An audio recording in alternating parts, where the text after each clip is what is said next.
What's up, everyone? I'm your host, DJ, aka Sexy Bad Choices, aka the man that completely ruined his game in Dragon's Dogma and now he's fighting to get it back.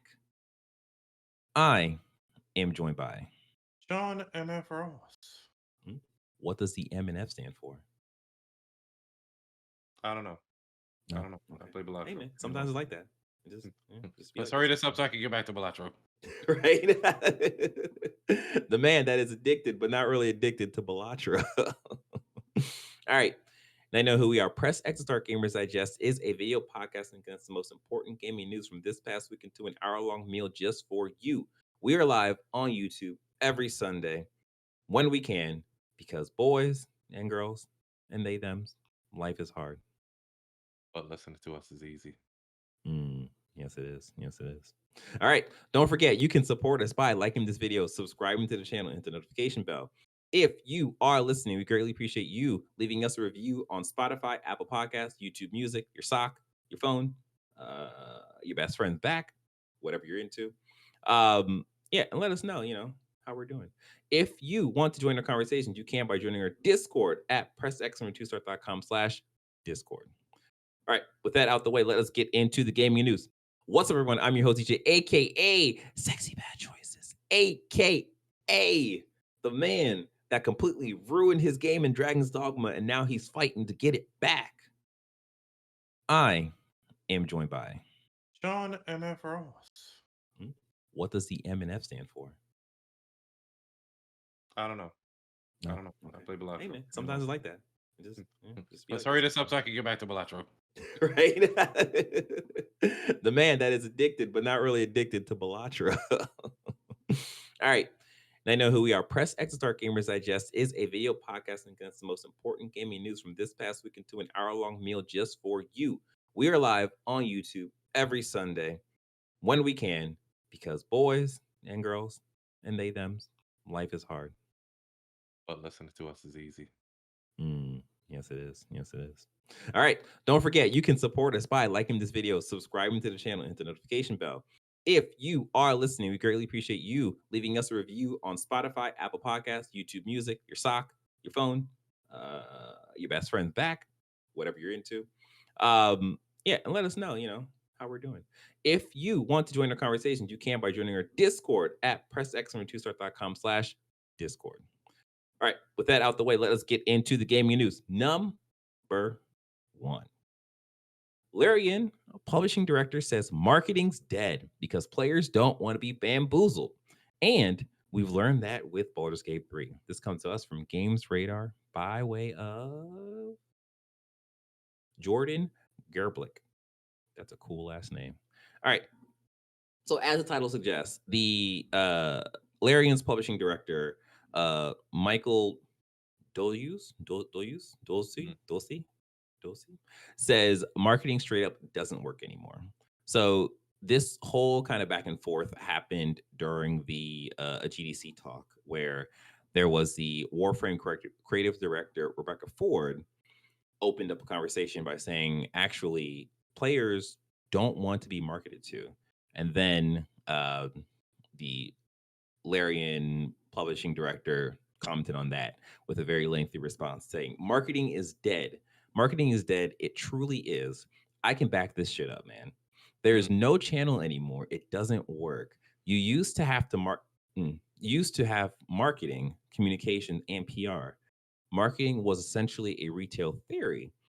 It where you were trying to get your box on the right point of the store shelf and you have partnerships with the retailer stores or retail stores. Those pipelines are gone. Now you've got the internet. Nobody's looking at ads anymore. All the channels that we would usually market through are no longer viable.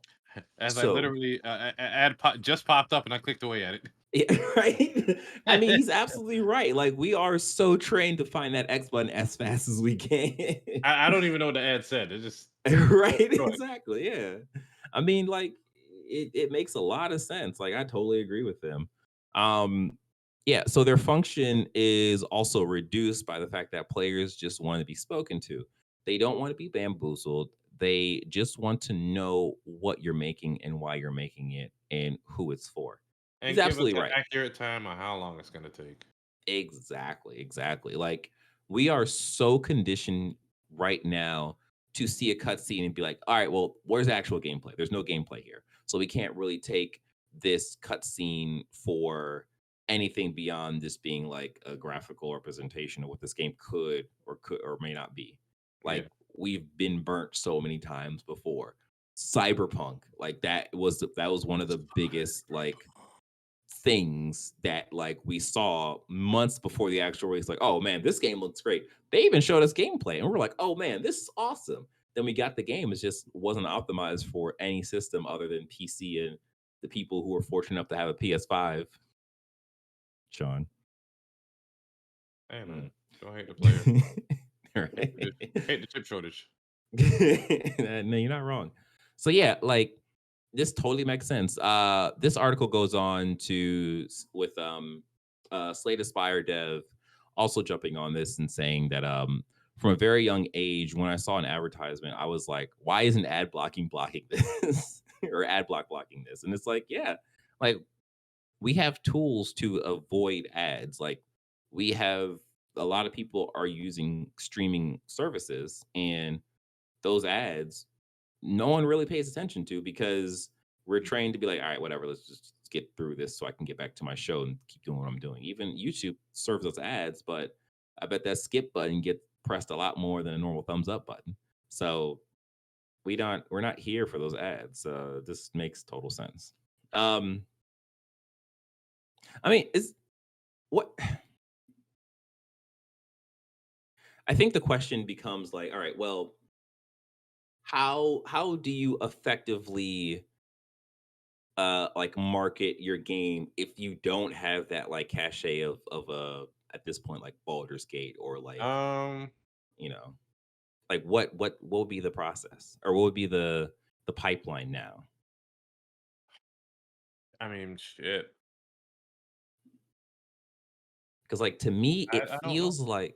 it feels like the pipeline is like you get your game in one of the many shows that happens, Yeah. and then from there you either say we're going to do like an early access thing or this is going to be exclusive for one of the major platforms and kind of just put your chips in there. But like because we don't really get ads, we don't really get actually, you know what?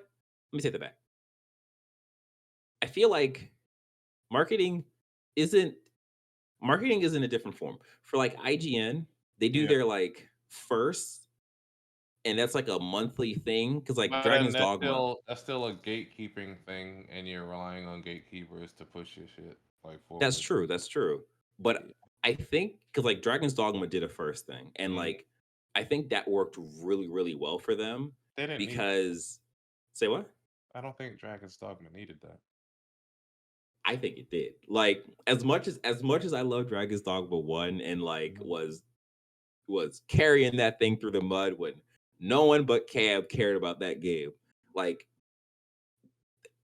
I think the IGN push really, really helped it in terms of getting it in front of a lot of people who probably heard of it, but didn't really know what it was or care to know what it was. And like, because I think I talked about, I don't think I brought it up in the podcast, but I talked about like how one of the videos had like close to 1 million views or 1 million views. And I was just like, that's not what I expect from Dragon's Dogma, like in any realm of any multiverse that I I've heard more am. about Balatro than I have Dragon's Dogma.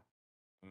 Exactly, exactly, and that's the thing. Like, and the Blatro is another thing where there was there was no fanfare for Blatro and just kind of came out of nowhere and was like, oh my god, this game is amazing. And like, that's one of those things where like it didn't need to market because that game was just so good You that just need like good word of mouth. Just release a good game, people will talk about it. exactly. Yeah, word of mouth is actually another like good way of like marketing your game. Like if Mhm. your game is really good, people will talk about it and will carry it through. So yeah, like we'll see what this new generation of like figuring out of getting games in front of people how that works. Or it could just be what we're in right now and just kind of slowly evolving. But yeah, that's that. But yes, until then, this has been another episode of Press X to Start Gamers Digest. We hope you enjoyed this episode as much as we enjoyed making it. Don't forget to leave us a like, subscribe to the channel, and hit the notification bell. If you are listening, we'd greatly appreciate you leaving us a review on your favorite podcasting apps, whether it be YouTube Music, Spotify, the Apple Podcast, your best friend's back again. Hey, whatever you're into, whatever you're into, just let us know. Don't take a picture, just let us know. Yeah, that's kind of it. Because every little bit that you give us, it will help us become a better podcast. Yes. All right. That's pretty much it. You guys, you take care. You be safe. You remember that games are always there for you, and we are always there for the games.